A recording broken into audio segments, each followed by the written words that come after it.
എല്ലാവർക്കും നമസ്കാരം. ഇന്ന് നമ്മൾ വന്നിരിക്കുന്നത് ക്രിസ്മസ് സ്പെഷ്യൽ ഡാൻഡേ കേക്കിൻ്റെ റെസിപ്പി ആയിട്ടാണ്. അപ്പോൾ ഇതൊരു സ്കോട്ട്ലാൻഡ് സ്പെഷ്യൽ കേക്കാണ്. എലിസബത്ത് രാജ്ഞിയുടെ പ്രിയപ്പെട്ടൊരു കേക്കായിരുന്നു ഇത്. അപ്പോൾ ഇത് വന്നിട്ട് എൻ്റെ ഒരു പ്രത്യേകത എന്ന് പറയുമ്പോൾ ഇതിൽ നമ്മൾ കാരമലൈസ് ഒന്നും ചെയ്യാതെ വളരെ സിമ്പിളായിട്ട് ഉണ്ടാക്കാൻ പറ്റുന്നൊരു കേക്കാണ്. പ്ലം കേക്കിൻ്റെ ടേസ്റ്റ് ആണോ എന്ന് ചോദിച്ചാൽ അല്ല, നല്ലൊരു ടേസ്റ്റാണ്. അതുപോലെ തന്നെ ഇതിൻ്റെ മുകളിലായിട്ട് അടുക്കി വെച്ചിരിക്കുന്ന ബദാം ഇതിൻ്റെ ഒരു സ്പെഷ്യാലിറ്റിയാണ്. അപ്പോൾ അധികം താമസിയാതെ എങ്ങനെയാണെന്ന് നോക്കാം.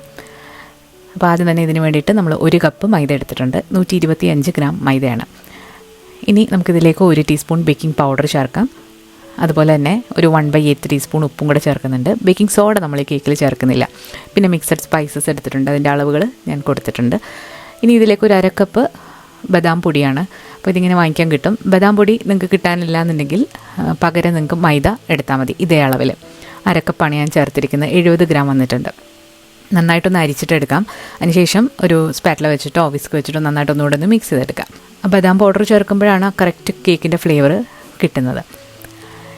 ഇനി നമുക്ക് ഇതിലേക്ക് ഡ്രൈ ഫ്രൂട്ട്സായിട്ട് ആകെ 2 ഡ്രൈ ഫ്രൂട്ട്സാണ് നമ്മൾ എടുക്കുന്നത്. അത് കറുത്ത മുന്തിരിങ്ങയും മഞ്ഞ മുന്തിരിങ്ങയാണ്. 100 ഗ്രാം കറുത്ത മുന്തിരിങ്ങയും 50 ഗ്രാം മഞ്ഞ മുന്തിരിങ്ങയും എടുത്തിട്ടുണ്ട്. ഇനി നമുക്ക് വേണ്ടത് ഉപ്പില്ലാത്ത സോഫ്റ്റ് ആയിട്ടുള്ള ബട്ടറാണ്. ഉപ്പുള്ള ബട്ടറാണെന്നുണ്ടെങ്കിൽ ഉപ്പ് നിങ്ങൾ പൊടിയിൽ ചേർക്കേണ്ട ആവശ്യമില്ല. ഇത് 1/2 കപ്പ് ബട്ടറാണ്, അതായത് 113 ഗ്രാമാണ് വന്നിട്ടുള്ളത്. ഒരു ബ്ലെൻഡർ വെച്ചിട്ട് നന്നായിട്ടൊന്ന് മിക്സ് ചെയ്യാം. നന്നായിട്ടൊന്ന് ക്രീമായി വരുമ്പോൾ ഇതിലേക്ക് നമുക്കിനി പൊടിച്ച പഞ്ചസാര ചേർക്കാം. പൊടിച്ച പഞ്ചസാരയുടെ അളവെന്ന് പറയുന്നത് 1 കപ്പാണ് ഞാൻ എടുത്തിരിക്കുന്നത്. 150 ഗ്രാമാണ്. പൊടിച്ചതിന് ശേഷമാണ് മെഷർ ചെയ്തിരിക്കുന്നത്. കുറേശ്ശായിട്ട് ചേർത്തിട്ട് നന്നായിട്ടൊന്ന് മിക്സ് ചെയ്യാം. പഞ്ചസാര എല്ലാം ചേർത്ത് കഴിഞ്ഞാൽ ഇതിലേക്ക് 3 മുട്ടയിൽ 1 ടീസ്പൂൺ വാനില എസൻസും കൂടെ ഒഴിച്ചിട്ട് നന്നായിട്ട് ബീറ്റ് ചെയ്തിട്ട് ഇതിലേക്ക് കുറേശ്ശായിട്ട് ഒഴിച്ചു കൊടുക്കുക. കഴിഞ്ഞ ദിവസം നമ്മളിട്ട പ്ലം കേക്കിൻ്റെ റെസിപ്പി കാണാത്തവരുണ്ടെങ്കിൽ കണ്ടു നോക്കണം. അപ്പോൾ അതിന് വന്ന കമൻസിന് കുറേയൊക്കെ ഞാൻ റിപ്ലൈ കൊടുത്തിട്ടുണ്ട്. ബാക്കി കമൻസിനെല്ലാം ഞാൻ റിപ്ലൈ തരുന്നതാണ്. ഇതിൽ നിങ്ങൾക്ക് എന്തെങ്കിലും ഡൗട്ട് ഉണ്ടെങ്കിൽ കമൻറ്റായിട്ട് ചോദിക്കാവുന്നതാണ്. അങ്ങനെ മുട്ടയും ബട്ടറും മിക്സായി വന്നിട്ടുണ്ട്. ഇനി ഇതിലേക്ക് പൊടിയും അതുപോലെ തന്നെ നമ്മളൊരു 3 ടേബിൾ സ്പൂൺ പാലെടുത്തിട്ടുണ്ട്. ആ പാലും ഇടവിട്ട് ഇതിലേക്ക് ചേർക്കാം. നമ്മൾ കാരമൽ സിറപ്പിന് വരെ ഇതിലേക്ക് പാലാണ് ചേർക്കുന്നത്. കാരമൽ സിറപ്പ് ചേർക്കില്ല ഈ കേക്കിൽ. അങ്ങനെ നന്നായിട്ട് ഇടവിട്ട് എല്ലാം ഒന്ന് മിക്സ് ചെയ്തെടുക്കാം. വളരെ കുറഞ്ഞ സ്പീഡിലാണ് പൊടി ചേർത്തിട്ട് മിക്സ് ചെയ്യേണ്ടത്. ഇനി നമ്മൾ ആ ഒരു എടുത്തു വച്ചിരിക്കുന്ന ഡ്രൈ ഫ്രൂട്ട്സിലേക്ക് പൊടി കുറച്ചെടുത്തിട്ട് നന്നായിട്ടൊന്ന് കോട്ട് ചെയ്തെടുക്കുക. ഇത് ആദ്യമേ ചെയ്ത് വെക്കണ്ടായിരുന്നു. അപ്പോൾ ഞാൻ ചെയ്യാൻ മറന്നുപോയി. അപ്പോൾ ഞാൻ എക്സ്ട്രാ ആയിട്ട് 2 ടീസ്പൂൺ മൈദയിൽ കോട്ട് ചെയ്തെടുത്തു.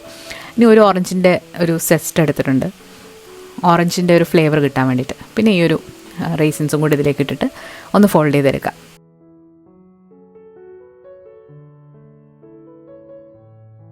അപ്പോൾ ഇത്രയുള്ള കാര്യം. നമുക്കിനി ഇതിലേക്ക് വേറെ എക്സ്ട്രാ ആയിട്ട് നമ്മളൊന്നും ചേർക്കുന്നില്ല.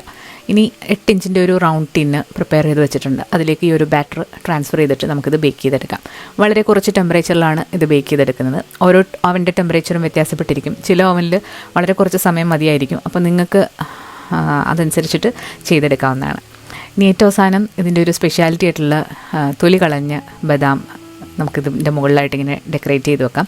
ഇതിങ്ങനെ വാങ്ങിക്കാൻ കിട്ടും ബദാം. അല്ലാന്നുണ്ടെങ്കിൽ നിങ്ങൾ ബദാം എടുത്തിട്ട് അത് ഒരു അരമണിക്കൂർ ചൂടുവെള്ളത്തിലിട്ടതിന് ശേഷം അതിൻ്റെ തൊലി കളഞ്ഞിട്ട് നന്നായിട്ട് ഇതിൻ്റെ മുകളിൽ ഡെക്കറേറ്റ് ചെയ്ത് കൊടുത്താൽ മതി. കേക്ക് നമ്മൾ പ്രീ ഹീറ്റ് കിടക്കുന്ന അവനിൽ വെച്ചിട്ട് 160 ഡിഗ്രിയിൽ ആദ്യത്തെ 1 മണിക്കൂർ നമുക്ക് ബേക്ക് ചെയ്യാം. അതിനുശേഷം ടെമ്പറേച്ചർ 150 ഡിഗ്രി സെൽഷ്യസ് ആക്കിയതിന് ശേഷം ഒരു 45 മിനിറ്റ് കൂടെ ബേക്ക് ചെയ്യാം.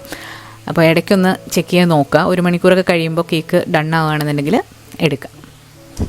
അപ്പോൾ നമ്മുടെ കേക്ക് വന്നിട്ടുള്ളത് 844 ഗ്രാമാണ് വന്നിട്ടുള്ളത്. 1 കിലോ തികച്ചില്ല. കാരണം ഇതിൽ നമ്മൾ ഒത്തിരി ഡ്രൈ ഫ്രൂട്ട്സ് ഒന്നും ചേർക്കാത്തത് കാരണം ആണ് അത്രയും വെയിറ്റ് കുറഞ്ഞത്. അപ്പോൾ ഇങ്ങനെയാണ് കേക്കിൻ്റെ ഒരു കളറൊക്കെ ഇരിക്കുന്നത്. നന്നായിട്ട് കാരമലൈസ് ആയി നന്നായിട്ട് വന്നിട്ടുണ്ട്. അതുപോലെ കേക്ക് 2 ദിവസം കഴിയുമ്പോഴാണ് നല്ല ടേസ്റ്റ് കിട്ടുന്നത്. അപ്പോൾ എല്ലാവരും ഒന്ന് ട്രൈ ചെയ്ത് നോക്കുക. നല്ല വെറൈറ്റി ആയിട്ടുള്ളൊരു ടേസ്റ്റാണ്. പ്ലം കേക്കിൻ്റെ ടേസ്റ്റ് ആണോ എന്ന് ചോദിച്ചാൽ അല്ല, എന്നാൽ അതിനെക്കാട്ടിലും ഒരു വെറൈറ്റി ആയിട്ടുള്ളൊരു ടേസ്റ്റാണ്. അപ്പോൾ എല്ലാവരും ഈ ക്രിസ്മസിനൊന്ന് ട്രൈ ചെയ്ത് നോക്കണം. തീർച്ചയായിട്ടും നിങ്ങൾക്ക് ഇഷ്ടപ്പെടും. അതുപോലെ ഈ വീഡിയോ ഇഷ്ടമായാലും ലൈക്ക് ചെയ്യാനും ഷെയർ ചെയ്യാനും മറക്കരുത്. പുതിയൊരു റെസിപ്പി വീഡിയോ ആയിട്ട് നമുക്ക് വീണ്ടും കാണാം. താങ്ക്